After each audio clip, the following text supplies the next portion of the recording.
In this tutorial, we want to draw this sparkling hearts here in Inkscape. I'm using Inkscape 1.0. Now the first thing we need to do is to go to File and then go to Documents Properties, go to Grid and then choose Rectangular Grid, press New, and then the spacing X put 20, the spacing Y we also put 20, and then major grid color we want to increase the alpha channel so we can see the color clearly here, and then a major grid line every 6, so change this to 6, and then it's hit enter to see it change to 6. We have 6, 3 plus 3, 6 in a major square, then we close it nicely. Now go to Object, Fill and Stroke and open the Fill and Stroke. Normally it should it should pop up like this. I had already one thing open, so that thing was showing, but you should get something like this here. If you have something like this, what we want to draw, we don't need a stroke. So when we start drawing, in case your previous drawing you had a stroke, you have to remove it. Now the first thing we'll go for is our circle and ellipse tool. We click here and then we are going to draw an ellipse that occupies 3 major squares here and 2 major squares here.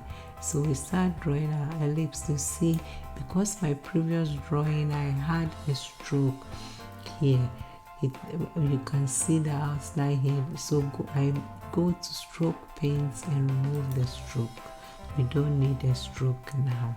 So we continue, go for your selection tool, then we extend this, extend that,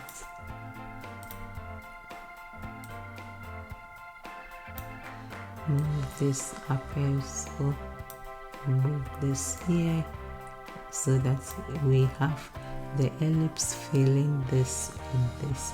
So after drawing our ellipse, we now go for our square rectangle tool and then we draw here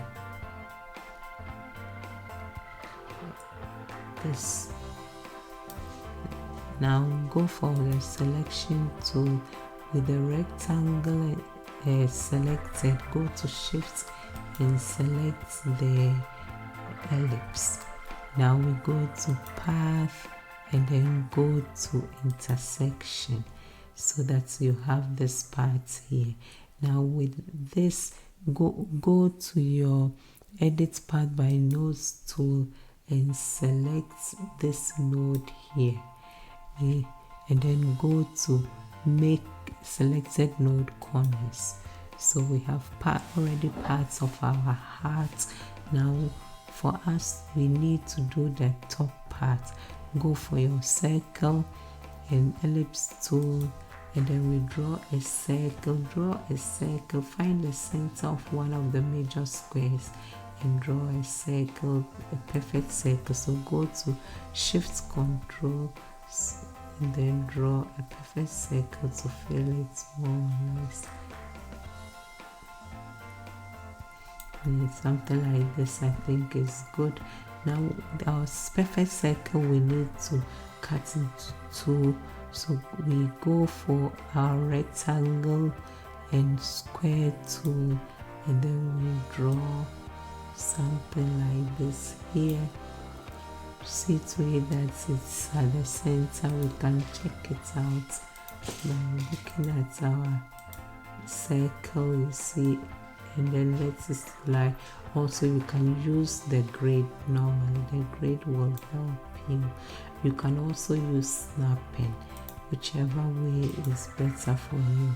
And then we select the circle and select the rectangle by going to Shift to select both, and then we go to Path and then we go to Difference.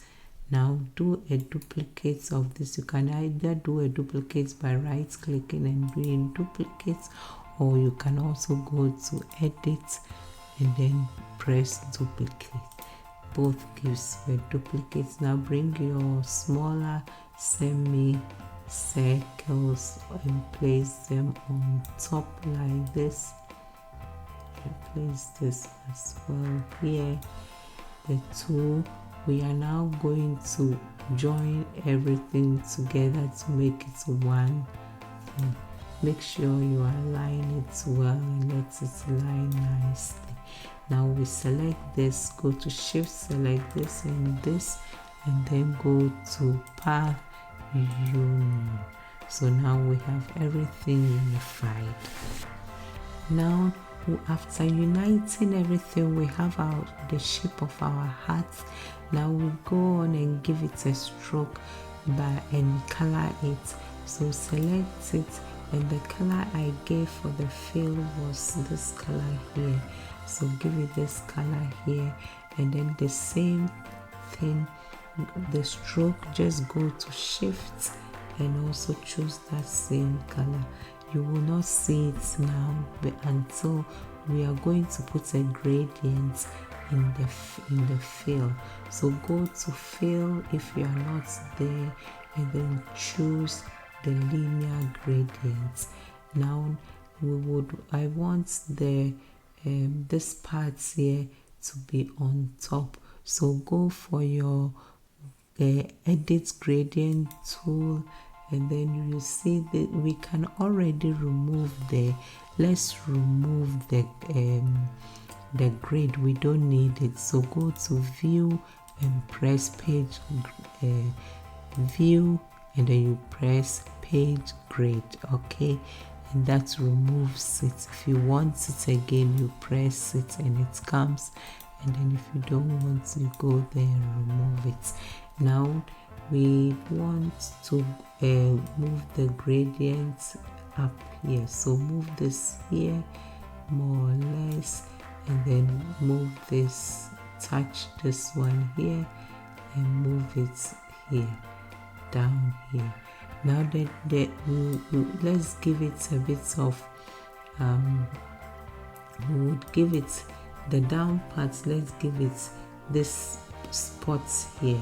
Let's give it this color here, and then maybe we would also select here, it gets into the middle, and then we give it a bit of this color here to intensify the color a bit. I think we are good now, and the next thing we need to do is to do these stars here.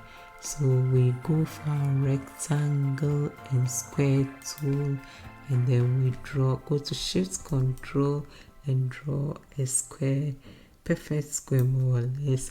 Let's give it already the color we intend giving it. So we want to give it the color yellow, this yellow here. So we have that. Now the stroke as well, I would want to, here I want to reduce the stroke a bit. So go to stroke style, and I'll give it about 0.5. Is 0.5 is okay. That is millimeters. So we are just reduce the stroke a bit. That's all.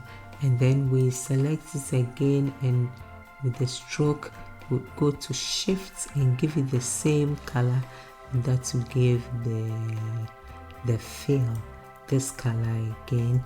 Now we would give this, first of all, let's go to path, object to path, to change this and to a path, because what we are going to do, it requires a path action. So now go to path, path effects, and then you get this opening here, and then go to the plus sign here, and then choose corners. You select that this pops up.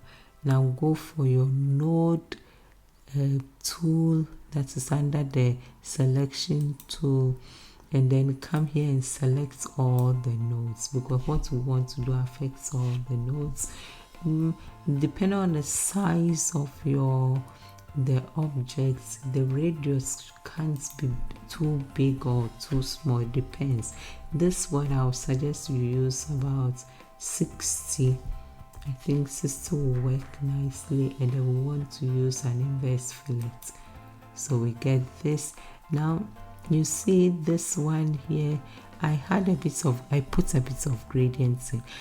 We could have just also changed the fill to this form, and it also looks nice, but I put a gradient in, and then this I did not put a gradient in, so we can just try that and see. So the color was this, and the gradients I put in, I just put a mesh gradient.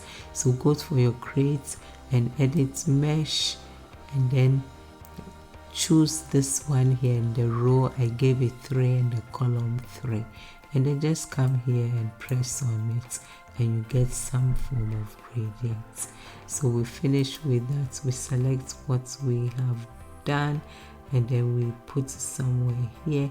We need to rotate it a bit, because to have this like a diamond somehow. So press again and then move it so that it's somewhere like this. Yes. Now we need another, we want to draw another star here. So we go for our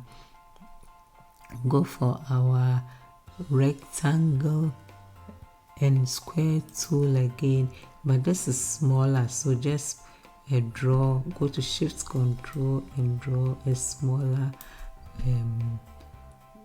square, and then the same way go to path, object to path, and then we do the same thing. We add we come to path effects here.